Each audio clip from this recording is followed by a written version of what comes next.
Welcome back to chapter 24. Ha ha ha, said Bert, not laughing. He paced towards Zoe, his nose twitching in her direction. Now Zoe was afraid that, like the rats, she too was in mortal danger.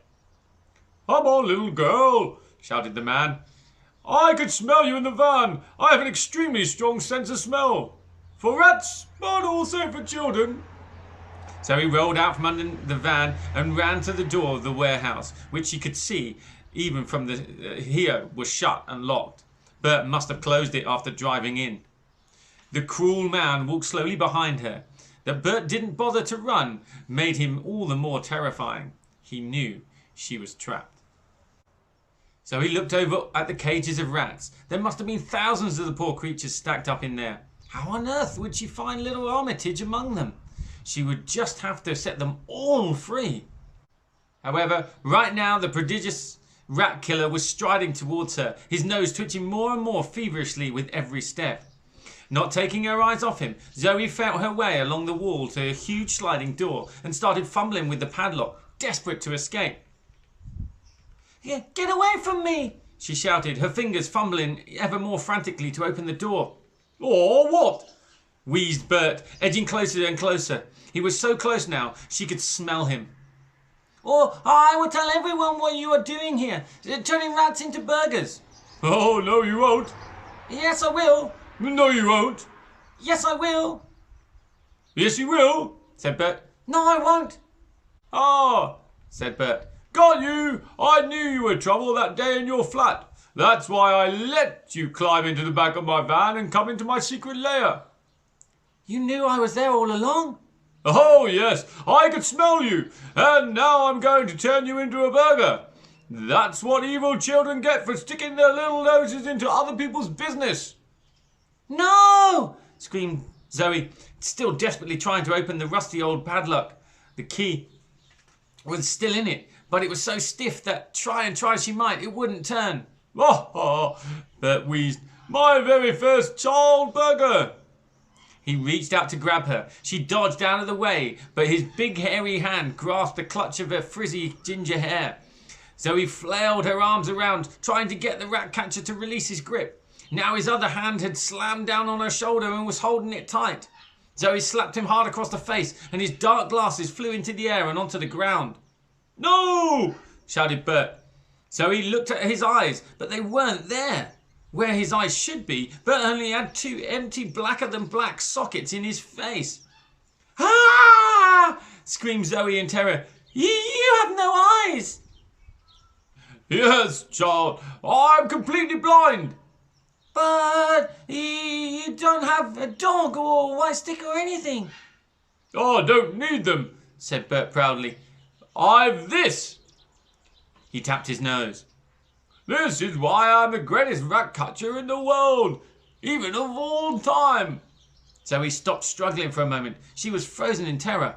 "What? Why?" "Oh, because I have no eyes, my dear. I have developed an acute sense of smell. I can smell a rat from miles away, especially a cute little baby one like yours." But, you drive a van," spluttered Zoe. "You can't drive if you're blind." Bert smiled, showing off his filthy false teeth. "Oh, it is perfectly easy to drive with no eyes. I just follow my nose." "You'll kill someone." "In the whole 25 years since I have been driving, I have only ever run over 59 people." 59? "I know, it's nothing. Some I had to reverse over to finish them off, of course." "Murderer!" "Yes, but if you don't declare them, the insurance company lets you keep your no-claims bonus." Zoe stared into the deep, dark pools in his face. "What on earth happened to your eyes?" She knew that some people were born blind, of course, but Bert actually had no eyes at all. "Oh, many years ago, I used to work in an animal laboratory," began Bert. Oh, what?" interrupted Zoe. "Doing experiments on animals and that for medical research. I used to stay late and do my own little experiments." "Like what?" asked Zoe, feeling sure the answer would be something grisly. "Oh, pulling wings off daddy long legs, stapling cats' tails to the floor, Hanging bunny rabbits on a clothesline by their ears. Just a bit of fun. Fun? Yes, fun. You are sick. Oh, I know, replied Bert proudly. But that still doesn't explain why you have no eyes. Be patient, child. One night I stayed very late at the laboratory. It was my birthday, and as a special treat I had planned to dunk a rat in a bath of acid. No! But before I could dip the little thing in the liquid, the vile creature bit my hand. Hard. The same hand I was using to hold the dish of acid. The bite made me flick up the hand in pain and threw the acid into my eyes, burning them out of their sockets. Zoe was speechless at the horror of it all.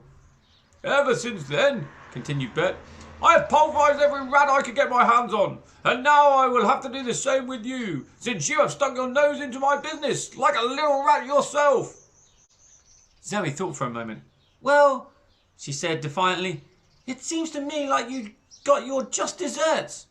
Oh, no, my dear, said Bert. On the contrary, I'm going to get my dessert just now, when I eat you. Crikey. There's a real twist in this story. Can't wait to find out what happens next.